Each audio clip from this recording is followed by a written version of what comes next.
ما شاء الله لا حول ولا قوة إلا بالله العلي العظيم. أعوذ بالله من الشيطان الرجيم. بسم الله الرحمن الرحيم.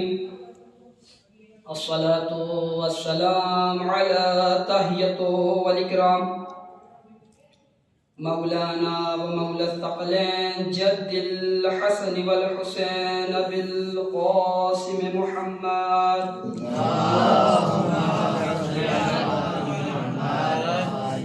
وعلى أهل بيته الطيبين الطاهرين المعصومين المظلومين المنتخبين المنتجبين ولعنة الله على أعدائهم أجمعين. أما بعد فقد قال الله تبارك وتعالى في القرآن المجيد وهو أصدق الصادقين وقوله الحق.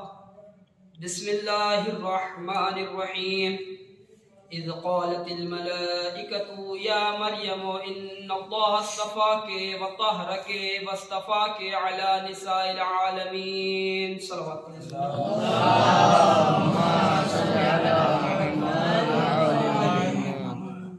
ماشاء اللہ. آج 4 روزہ سلسلہ مجالس کی چوتھی اور آخری مجلس ہے اور مجھے بھی یہ شرف حاصل ہوا کہ میں اس در پر حاضر دینے کے لیے آیا. اور چونکہ ابھی مجھ سے پہلے میرے چھوٹے بھائی شاکر نے مجلس پڑھی اور ماشاءاللہ آپ نے خطابت سماعت فرمائی، بس 2-4 نکات ہیں جو آپ کے سامنے بیان کرنے ہیں، اس کے بعد ربط مسائل اور پھر اس مجلس کے آخری ذاکر استاد محترم رہیں گے. صلوات پڑھیں اس وقت علی محمد پر.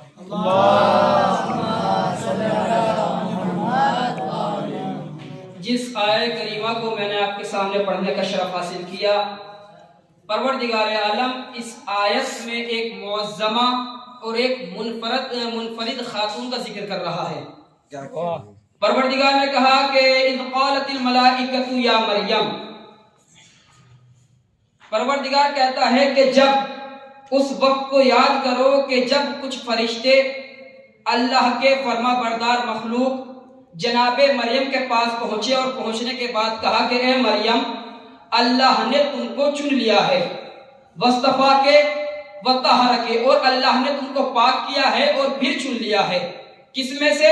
علی نساء العالمین، جتنی بھی عالمین کی عورتیں ہیں ان میں سے آپ کو اللہ نے سلیکٹ کر لیا ہے، آپ کا سلیکشن ہو گیا ہے. دیکھیں یہاں پر جو لفظ از استعمال ہوا ہے، چونکہ طلاب کرام کا مجمع ہے تو زیادہ وضاحت کرنے کی ضرورت نہیں ہے.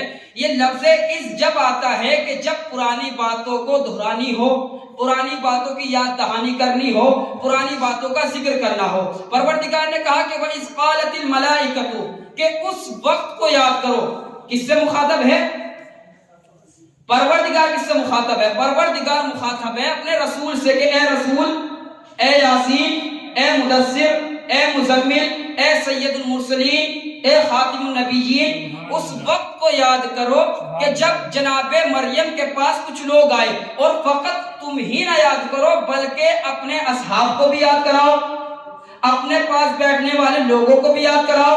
دیکھیے ایک بات دھیان میں رکھیے گا، پروردگار عالم نے یہاں پر یاد دلانے کو جو کہا ہے، یعنی پروردگار بتانا چاہتا ہے کہ دیکھو یاد رکھنا کہ جب کردار لائق ذکر ہو تو اس کا ذکر بار بار ہونا چاہیے. توجہ رہے آپ کی. پروردگار نے کہا کہ جب کردار ایسا ہو کہ وہ لائق ذکر ہو تو اس کا ذکر بار بار کرنا چاہیے. پروردگار کس سے مخاطب ہے؟ پروردگار مخاطب ہے رسول خدا سے، کہ جس کے لیے پروردگار نے خود کہا ورفعنا ذکرک، کہ ہم نے تمہارے ذکر کو بلندی بخشی، ہم نے تمہارے ذکر کو بلند کیا. لیکن پروردگار پھر بھی کہہ رہا ہے کہ یا رسول تم ان کا ذکر کرو، ان کو یاد کرو. اب دوسری آیت آئیے، دوسری آیت میں پروردگار نے کہا، لیکن یہ آیت دوسری ذیل سے ہے، اس ذیل سے نہیں. پروردگار نے کہا کہ اے رسول اس وقت کو یاد کرو کہ جب ہم نے جناب آدم کو یہ کہا کہ اے آدم اب آپ جائیے اور جنت میں رک جائیے، جنت میں رہیے، اور فقط آپ بھی نہ جائیے بلکہ اپنے ساتھ اپنی زوجہ جناب حوا کو بھی لے کر جائیے. جناب حوا کون ہے؟